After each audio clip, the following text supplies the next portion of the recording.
Hello everyone, Thunderous Fulf here. Today's video is going to be a bit different than what I usually post. Instead of a review or an essay, I am going to be talking about my Everything Great About Ace Combat 7 video, or videos I should say, with it being split into two parts. I am creating this video as well as the next video, which will also be a behind the scenes video, but for my Ace Combat 3 retrospective, as a way to keep uploads going while I work on the next big video. The reason why it'll take me a while longer to make that next big video is because 1, I'm still in college, and 2, it's another Ace Combat retrospective, or I guess I should say an Air Combat retrospective. Not so subtle hint as to what the next retrospective will be there. And retrospectives do take longer to make since those videos go into a lot more detail about the game in question. So, while I'm working on that, I've got this video and the Ace Combat 3 behind the scenes video lined up. Alright, enough time has been spent on this intro. Let's dive into this video, starting off with how Everything Great About Ace Combat 7 came to be. The idea for an Everything Great About Ace Combat 7 video spawned from a binge watching session where I was watching a lot of Everything Great About videos from CinemaWins. As I was watching his stuff, I was like, I could totally do this kind of format for a game that I like. And with me being a huge fan of Ace Combat, it didn't take long for me to get the idea of an Everything Great About Ace Combat video. I did a quick YouTube search to see if anyone had beaten me to it, which I thought for sure someone would have. Especially with Sly Cooper Fan 1 having made some Everything Wrong with Ace Combat videos many years ago, I was prepared for someone to have made an Everything Great About video on any Ace Combat game as a counterpart, and for this to be a silly video idea that someone had beaten me to the punch on. But to my surprise, I could not find any traces of an Everything Great About Ace Combat video of any kind. And with Ace Combat 7 being the latest entry in the series up to this point,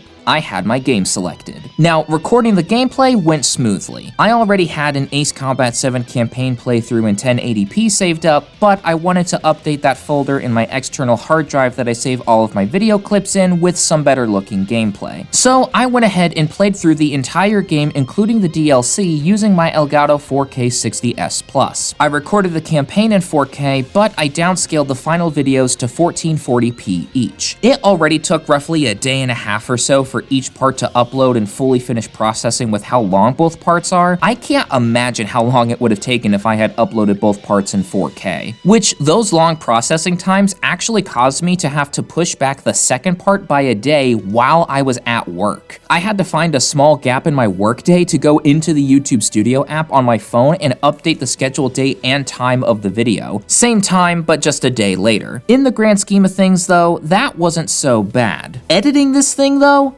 this project has easily been the most difficult project to work on out of all of my videos that I have made so far. Not because editing the video itself was challenging. It was tedious to have to make the hundreds of cuts that I needed to do to cut to the next part of the gameplay clip, update the win counter, update all the text, and all of that, but it wasn't challenging. What was challenging was trying to get my editing software to work in the first place. I began this project around February 2022, where I was writing down all of the possible wins that I could include for the project. Due to me being in college during that time too, I didn't get to actually start working on piecing together the video itself until mid-March or so. And here is where things went super sour for me. Right around this time, a big update of the editing software I use, Wondershare Filmora, was published. Filmora was upgrading from Filmora 10 to 11, so this would bring huge sweeping changes. In terms of what Filmora 11 brought to the table, it was mostly the same with some important new additions and big quality of life improvement stuff. What Filmora 11 crashed and burned on was the stability at launch. I went from the perfectly functioning and working Filmora 10 to the unstable, constantly crashing mess that was Filmora 11. I had made the error of not reading first impressions of Filmora 11 before making the jump. Otherwise, I would have just stuck with Filmora 10 for the time being, and that mistake proved to not bite me in the ass, it proved to obliterate me in the ass. Huh? On top of being so unstable that it would very frequently crash, causing me to have to exit through the task manager so many damn times, there was also this devastating bug where if you had a separate audio track in the project, it wouldn't be in sync. It wouldn't track properly. For those of you who don't know what I'm talking about, in video editing software, any kind of audio track, be it music, a sound effect, voiceover, or commentary, whatever else, has these audio waveforms. When you're speaking or when whatever other sound is playing, these waveforms show up to display what the sound looks like, to give a visual representation of it. Whenever you aren't speaking or whatever other audio source isn't playing, the waveforms are gone. To give an example of how these help, these waveforms allow me to visualize my voice to help me know what exact frames I need to make my cuts at to remove things like silence or my breathing. However, this bug that plagued Filmora 11 for far longer than it should have made it so that the audio tracks would be entirely misread. The waveforms would not be in sync with the audio. So there would be moments of silence when the waveforms indicate noise is occurring, and there would be noise when the waveforms indicate nothing is going on. Hey Simmers, Animal Lovers, it's Erin the Rescue Simmer, and I believe that pets make life better. So I'm going around to all of the This meant that it was impossible for me to be able to reliably begin working on everything great about Ace Combat 7 because I didn't want a nightmare scenario to happen where I got halfway through the video, then my commentary gets out of sync thanks to the bug, and now I have to start all over again and hope that Filmora properly syncs everything that time. So I just didn't work on that project for the longest time while I waited for patches to begin rolling in. In the meantime, since I was dead set on everything great about Ace Combat 7 being my next big video that I would make, I decided to upload a Project Wingman playthrough to keep some uploads going. Filmora 11.0 was unstable and the audio track bug was there, but as long as it didn't crash, videos without separate audio tracks could still be reliably made and exported. Up to mission 10 of the Project Wingman campaign, things were going great. I was uploading this playthrough in 4K, making sure to space out my uploads by a day or two to give myself some more time. Things were going pretty good. Then 11.1 was published.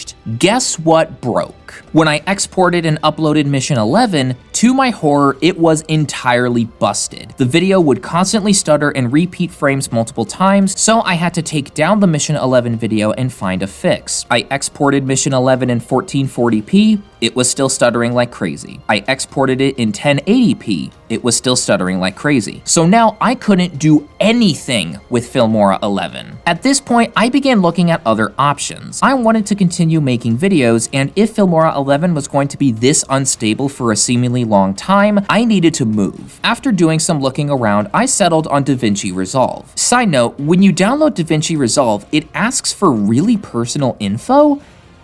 Why?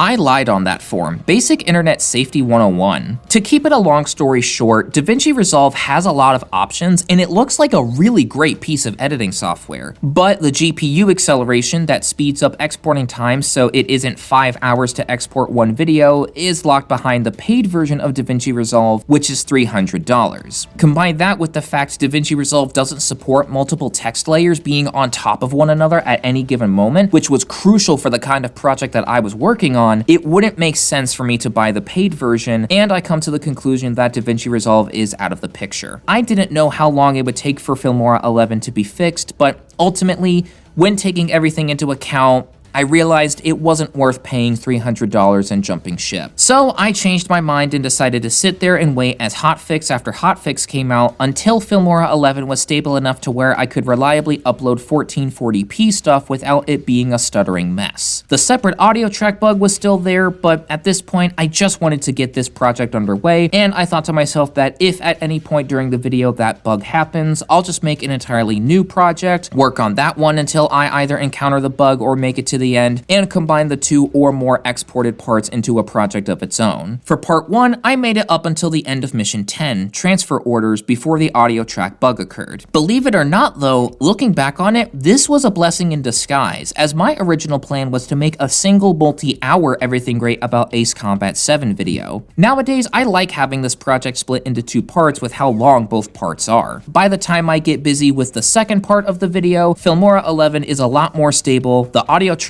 bug was finally eradicated as I didn't encounter it again at all during the making of that second part, and from that point on, it was just a matter of making sure to go at the project in chunks of time to avoid burning myself out. So yeah, Everything Great About Ace Combat 7 was in some treacherous territory there for a while, because the people working at Filmora were either overworked or were incompetent when it came to releasing Filmora 11. Nowadays though, Filmora 11 is as stable as it can be. No crashes, no stuttery or laggy exports, it works as intended. That does not excuse the terrible launch though. One more thing that I want to talk about when it comes to this video are the errors in it. Yeah, I may or may not have made an error or two in the video, mostly with crediting the composers of the music. For certain tracks, I gave credit to Keiki Kobayashi when those tracks were composed by entirely different people. I did make sure to credit the right people for the DLC tracks, but for all of the main tracks, I assumed it was Kobayashi. Kobayashi did compose a lot of the main game tracks, but I do have to acknowledge where the errors are in both parts here. Two-Pronged Strategy and Tailman are both composed by Hiroshi Okubo, 444 is composed by Mitsuhiro Kitadani, Long Day is composed by Junichi Nakatsuru, Pipeline Destruction and Three of a Kind are both composed by Junichi Nakatsuru, Stonehenge Defensive and Dragon's Breath are both composed by Tetsukazu Nakanishi, Magic Spear 1 and 2 are both composed by Ryo Watanabe, and lastly, Lost Kingdom is composed by Tetsukazu Nakanishi. It's like your brain doesn't fucking work. You idiot. You're honestly an idiot. I don't know what's wrong with you. Dumbass. Someone please cave my skull in and put me in a coma because that's what I deserve right now. And unfortunately, unlike the Mission 19 briefing, I'm not being called a dumbass in a morale boosting way. So, what have we learned today? That I'm a dumbass, that I need to double check things with YouTube and or Acepedia, and that if I'm going to be making videos like these in the future, I have to double, triple, and quadruple check my sources. Outside of that, the only other errors are occasional spelling mistakes, which invalidates both videos then. Shit. Minor spelling mistake. I win. Overall, I'm still really proud of everything great about Ace Combat 7. Even though part of me did die inside when writing up this script as I realized just how many times I incorrectly credited Kobayashi with Ace Combat 7's musical score, I'm still overall very proud of both parts of this project. And as much as I do admittedly want to take both parts down, make the fixes, and then re-upload them, not only would it be a waste of time as I would need to reacquire all the media files used for both parts of the project for Filmora to load them correctly, it wouldn't do much in the long run. That, and for my channel, 700 plus views is party time. I don't want to throw that away. I shall let this be a lesson that I need to double, triple, and quadruple check everything for future big projects like this one. With all of that being said, here we are at the end of the video. Thank you all for watching. I hope you enjoyed, and I hope you got some insight into what editing videos for YouTube can be like if the editing software is totally broken for you for the first month or so of its launch. I may or may not still have a bit of trauma from that whole thing, you'll have to pardon me there. Anyway though, if you did enjoy this video, go ahead and leave a like, drop a comment, and if video game reviews and essays are a type of content you enjoy here on YouTube, be sure to hit that subscribe button and be sure to hit that bell icon to receive all notifications for future uploads. Until next time, this is Thunderous Fulf, signing off.